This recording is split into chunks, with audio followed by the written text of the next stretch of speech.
Buy a boy a baseball, get him outside, get his hands dirty, take a little time. Give a boy a Bible, teach him how to pray. Thank the good Lord at the end of the day. Wake him up early, teach him how to work, spend his own money, show him what it's worth, yeah. He's gonna know it all, he'll slip and he'll fall, he'll pick himself up, amen. Yes sir, yes ma'am, show him how to be a man, so one of these days he can. Buy a girl flowers, take her to a show, treat her like a lady, and maybe down the road, you'll give a girl a diamond, put it on her hand, watch her and her mama, making all the plans, then get a little house on a little piece of land, build a little family, so maybe one of these days he can, yeah. Buy a boy a baseball, get him outside, get his hands dirty, take a little time. Give a boy a Bible, teach him how to pray. Thank the good Lord at the end of the day. Yeah, he's gonna know it all, he'll slip and he'll fall, he'll pick himself up, amen. Yes sir, yes ma'am, show him how to be a man, so one of these days he can. Buy a boy a baseball. Yeah. Welcome to the Balking Dead. I'm your host, Sharpie's Bets. It's Monday, and man, can the Dodgers just play the Angels every freaking day because, man, oh man. Shit, bro. Since May, it's been good, but that's like that every year. So let's just keep reading the board. God willing, we keep making the right bets. And God willing, he keeps putting a little bit of money in our pockets. So appreciate you all for tuning in. Please smash the like button, and if you're new to the channel, please hit the subscribe button as well. Today, small card on the board, but that's okay. There's still money to be made, and there is one that just, whoo-wee. I think the books are telling me something, guys, and when the books are telling me something, these sons of bitches are more often right than they are not. So, let's just get into it. Let's talk the first guy on the board today. The first guy being Gavin Williams versus the Yankees in a back-to-back. We talk about it all the time on this show. In a back-to-back, your numbers should match the line it was the week before. It doesn't matter how good or bad of a day you had. Gavin Williams last week was 6.5 plus 120. He is now 6.5 this morning. He was minus 129. He is now minus 134 on FanDuel. Okay, that's damn near a strikeout, pretty much adding on. Is Aaron Judge worth adding a strikeout? I mean, he's a walking strikeout as it is. So, is the line right? Yes. We got the 6.5 on a back-to-back. The line, if anything, is telling us that it's over or nothing with the way they juiced it out this time compared to where it was just last week when he ended on 6 at a 6.5. And with Gavin Williams, guys, we're going to get into his metrics as he's a guy who throws a first pitch strike 4% better than league average. He's in the zone 1% better than league average. And he's a guy that I like to use chase and zone contact with personally, as well as we will look at the guys who will take first pitch as he is throwing a first pitch strike 4% more.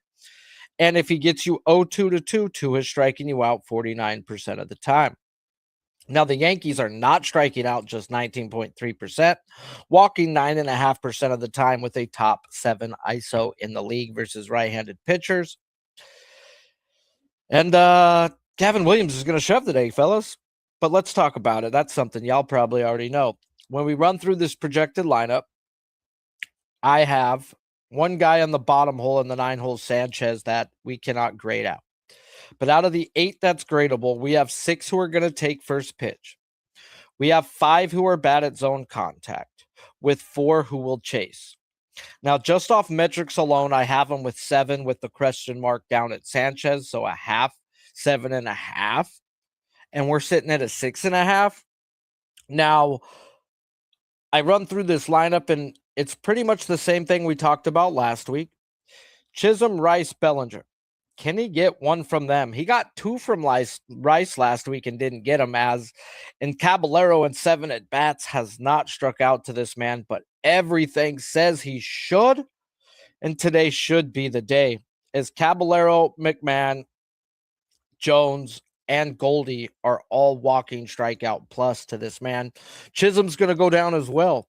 So at the end of the day, what do we get from the 9 hole? And can he get 3 guys in the top 4 that are all the same metric wise? They're all going to take, as in Grisham, Rice, Bellinger. They all have good zone contact and they all don't chase.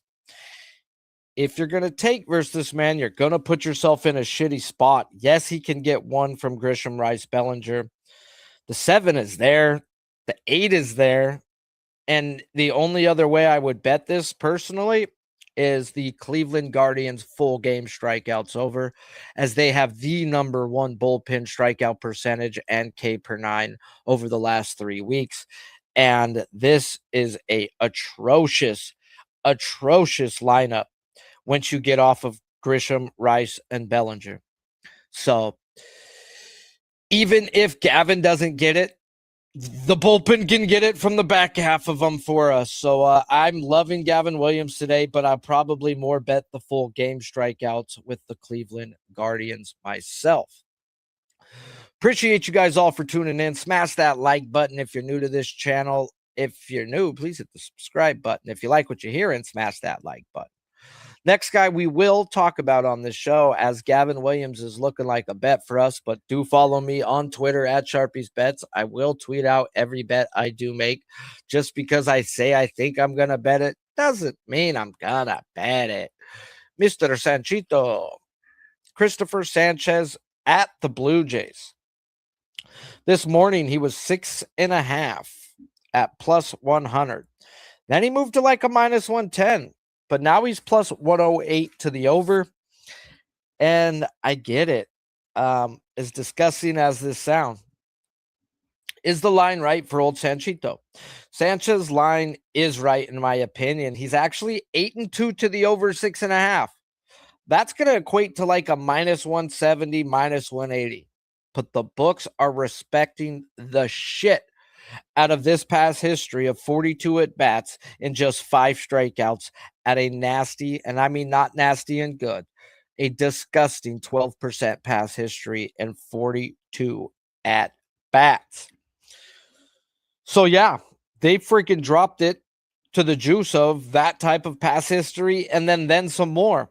But yet his outs are 20 and a half. And when I dug through it, I'm like, okay, 3 games this year has Chris Sanchez been versus top chase contact teams, as he's a guy where if you're going to swing like the Blue Jays can swing and other teams do, you can't. His chase contact is that fucking good, as it's 14% better than league average. So when we go through the 3 teams that he has faced in the top 7, he is 2-1 to the over 6.5. Having 6, 7, and 8 strikeouts in those games. Those are actually the least lower amounts of strikeouts in the games that he has had this year, other than a back-to-back scenario with the Chicago Cubs. So at the end of the day, guys, we have a monster. And yeah, I've been betting this monster for a long time, and we don't get no more love on this guy. There was a time when we used to get 17.5s on his outs as the regular. Now it's 19 and 20s. Life's a bitch and you marry one. Chris Sanchez throws first pitch strikes 7% better than league average. He's in the zone, though, just league average. With, like I said, elite chase contact, some of the best chase in the fucking game. And yeah, he is that dude. So when I run through this lineup, Chris Sanchez is a guy who throws a first pitch strike 8% better than league average. He's also a guy, if he gets you up 0-1 in the count, is striking you out 41.5% of the time, compared to 1-0 in the count just 19% of the time. So we're going to look at guys who are going to take pitches. And of the guys who will not take pitches, we need to look at their zone contact. And then who's going to swing at everything, as well as chase. As you just really, I don't care, Blue Jays or not, you just can't do that versus this man when he is on. And out of the 8 gradable, as the kid McAdoo in the 9 hole is not gradable, but we talked about him versus Sale. He has struck out 25% of the time versus the minors in 25% of the time in the minors. This ain't a minor league pitcher. This is the top left-handed pitcher in the game right now. So yeah, you could mark him down as 1. but out of the 8 gradable, we got 4 people who will take. We have 1, 2, 3, 4, 5 of the 8 good at zone contact. 6 of the 8 who will swing at everything, and 5 of the 8 will chase. On metrics alone, with the past history, I could see the comparison and start going, oh my goodness. It says that he can get Springer. His zone contact is bad and he swings at everything in the freaking book, but yet he's only struck him out 1 of 12 times. So, I mean, a half at best I could put him for when realistically it should be a 0.25 with that many. Guerrero struck out 2 of 12 at bats. He's not going to take first pitch, and he's got great zone contact. So he's more than likely going to be a very quick out or a very quick hit. Okamoto, zone contact's garbage, and he will take first pitch, though he's one of the few who doesn't swing at everything and chase. So as long as you're in the zone, you can get him. So I've got him for 1+. And this is where we get into the Guerrero metrics. So the same metrics as Guerrero is Valencia, is Clement, and is Varsho. Valencia has not seen Sanchez, but the other 3 have only struck out 3 of 24 at bats. I've got to pay attention to those fucking metrics, bro. These guys that don't take first pitch and that have really, really good zone contact, they're putting the ball in fucking play. So at the end of the day, at best, I can give Valencia up a half. I cannot put down Guerrero. I cannot put down Varsho, and I cannot put down Clement. Those are 3 dead spots technically. Panego, he is the only guy who's full red fucking flags everywhere. He may strike out both at bats, if not all 3, if he goes that deep into a game. And McAdoo as well. So at the end of the day, I have 3, a potential 4 dead spots. Maybe even 5 if like Straw's a 0.25. We didn't even talk about that kid's name. So how does he hit the over today? He goes 7 innings, 8 innings, gets 7 strikeouts. I mean, the way they swore, or he is not in the zone at all today, but close. Close enough for them to swing and not just spit on it, because there is enough people in this that'll swing, but I'm not looking to chase. I see the under here. I get why this is a 6.5+ money. If I was to bet it, I'd look at a first 7 team total under. Not saying I haven't bet it yet, but I'd be looking to back Sanchez versus a team that's mediocre versus lefties, and this is not a mediocre lefty. So definitely like Sanchez today. I just do not like his strikeouts today, if that makes any damn sense. Appreciate you guys all for tuning in. Smash that like button if you like what you're hearing. If you're new to this channel, please hit the subscribe button as well. As we're going to get into the spot that a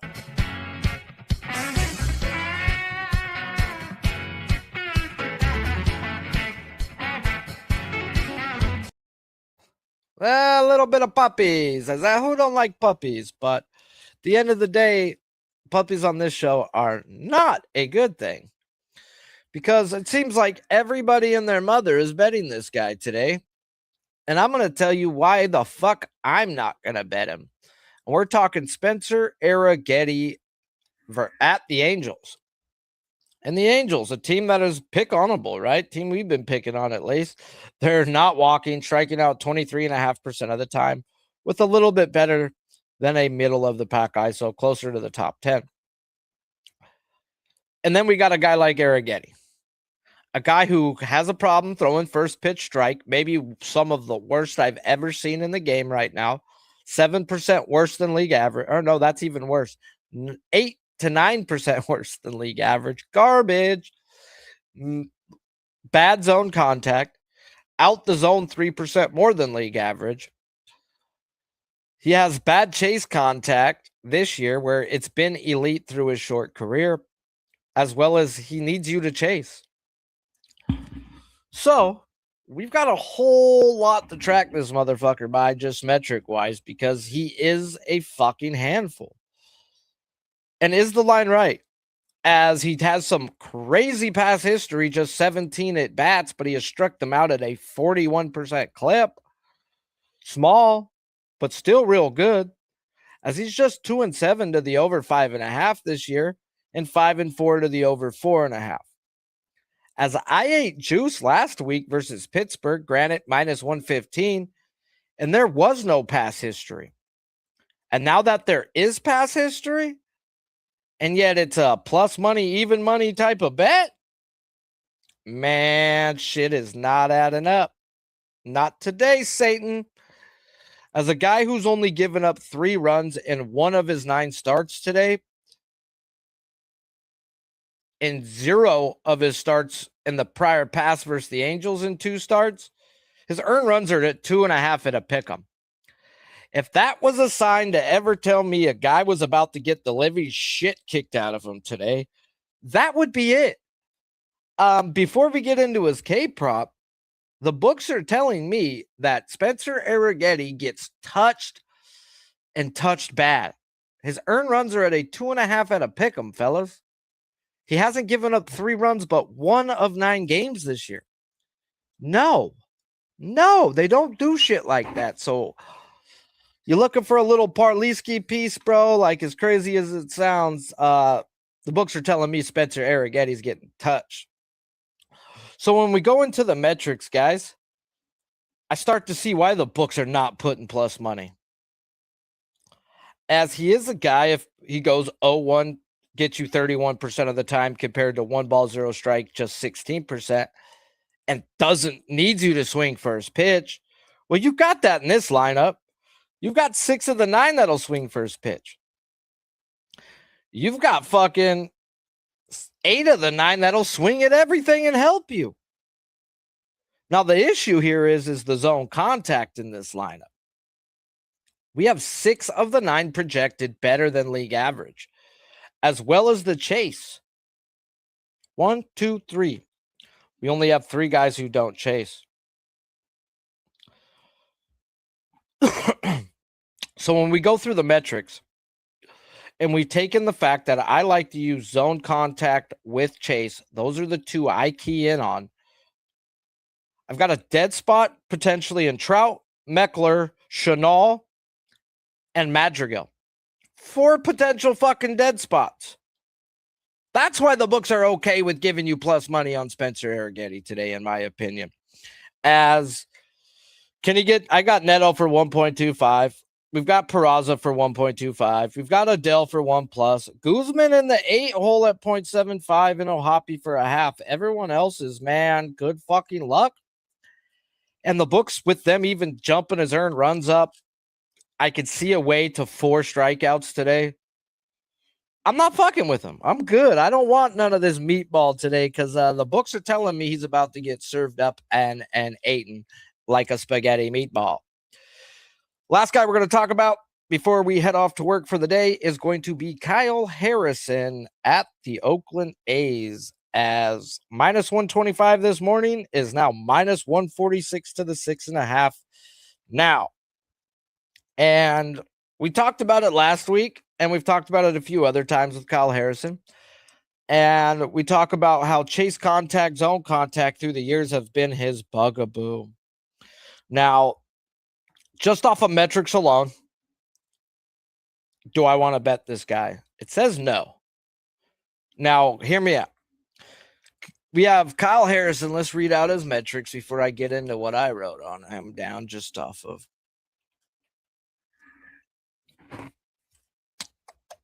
I know he throws first pitch strikes. He's throwing a first pitch strike, 5% better than league average, almost 6.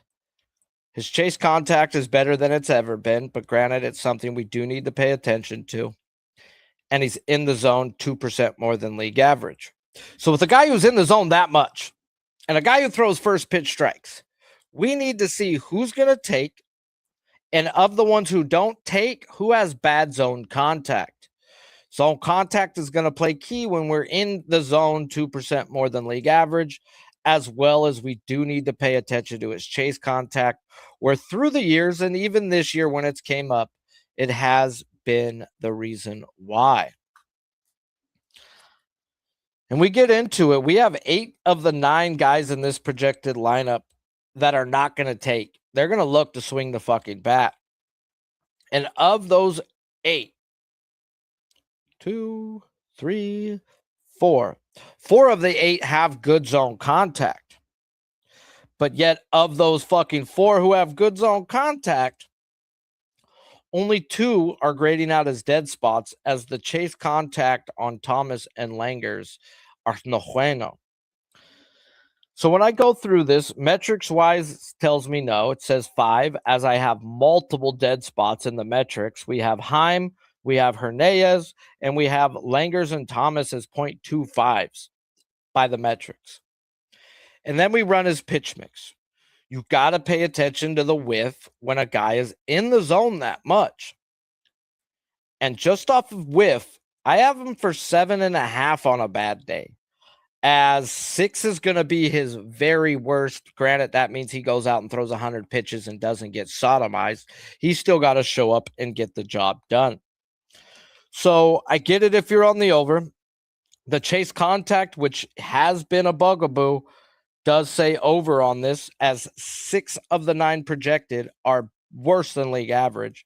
What's keeping me off at the moment is the amount of good zone contact to go with it. But yet his whiff to his pitch mix is pretty fucking nasty to some of these guys, man. Kurtz, it's hard to grade out a slurve, as that's one of his main pitches, and it's not, they don't really grade it that hard on this, on StatCast, so it's hard to grade it out. But when we look at some of their whiff mix to the other pitches like the sweeper, some do have a slurve shown throughout their history if you go back through the years. It's fucking there for Harrison, guys. So I get it if you got on early. Me personally, I have to wait for lineups.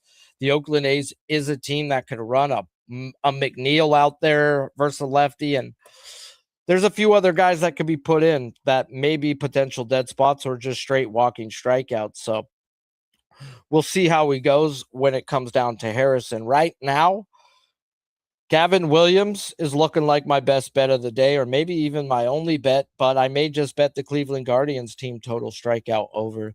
That way I get away from, does he get Grisham, Rice, and Bellinger? I just need one from those 3 for this man to get 7 versus the back half and Goldie. It's time for Caballero to die today. I know last week I talked about pulling him down to 6 with Goldie to strike out.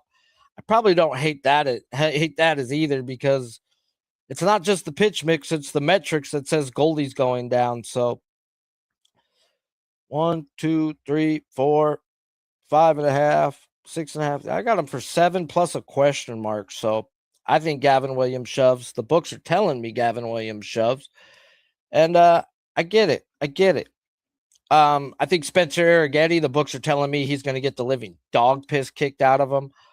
His earned runs are at a 2.5, and he's given up 3 runs 1 of 9 games this year. It's at a pick 'em too. So it's like, dude, they're telling me this man's given up 3 runs. And I don't want to be involved at that. Even on the metrics, I have this guy for 4 on a bad day, and I could see the under here. But it's the Angels, and you're crazy as fuck. You got big, giant, freaking Gustavo balls if you could bet the under. Now, fuck, dude, what would make me bet the under here? Keeping Meckler, keeping Madrigal, keeping Chenal, add Grisham, and holy fuck, is that a contact machine type lineup that they can actually put out there. So, did he play or not, bro? I think Arrighetti gets walloped. I think Sanchez shoves today. I just don't know if the strikeouts are there. Personally, I think it's under on his strikeouts. But how do you bet an under on a guy who can go 9 fucking innings and get 7 strikeouts by going that deep? So how does he get that many today? By that way, or just straight up, he's just on.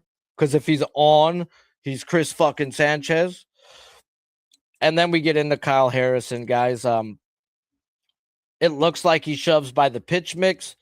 The metrics do have me a tad bit worried with the amount of zone contact. So am I willing to eat the juice for Kyle Harrison? That's going to be a question that I need to answer. So do me a favor. If you're not following me on Twitter, following me at Sharpie's Bets. I will tweet out all my action that I do make.